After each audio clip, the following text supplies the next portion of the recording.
ក្រុងឆាតឆាយតែស្ដាយកូនรู้ឯកាមេដាបៃតាសុខទុក្ខយ៉ាងណានៅផ្ទះសុំលឹងទៅផ្លូវយើងនៅឆ្ងាយគ្នាខ្លាំងណាស់ពីមេឃមានពណ៌រន្ទាំងកូនជុំនៅផ្ទាំងកងក្ដៅកាយនៅទីក្រុងអារម្មណ៍កូននៅឯស្រុងស្រមៃបានក្បែរម៉ែពុំស្រនងម៉ែធ្លាប់ស្រែកហើយនៅលើរងងំពីពេជ្រពុកខ្ញុំប្រដៅយើងធ្វើស្រែកក្រមថ្ងៃក្ដៅតែរស់នៅ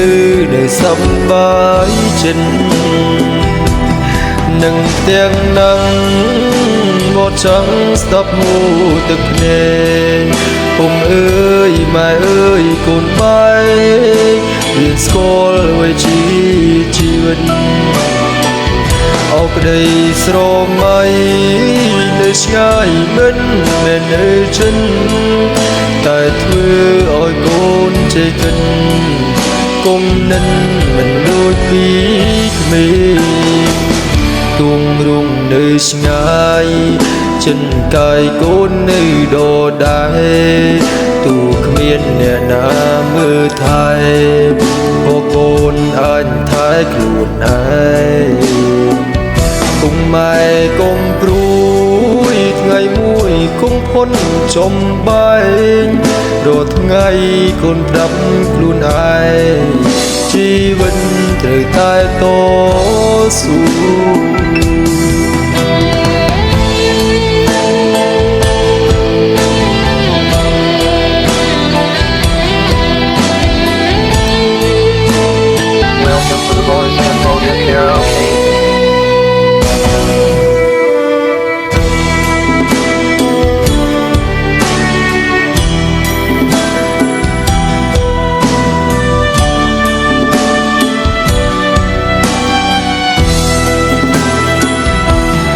នឹងទាំងនឹងបត់ចង់ស្ដាប់មូទឹកភ្នែកពុំអើយម៉ែអើយកូនបាយរៀនស្គាល់អ្វីជាជីវិត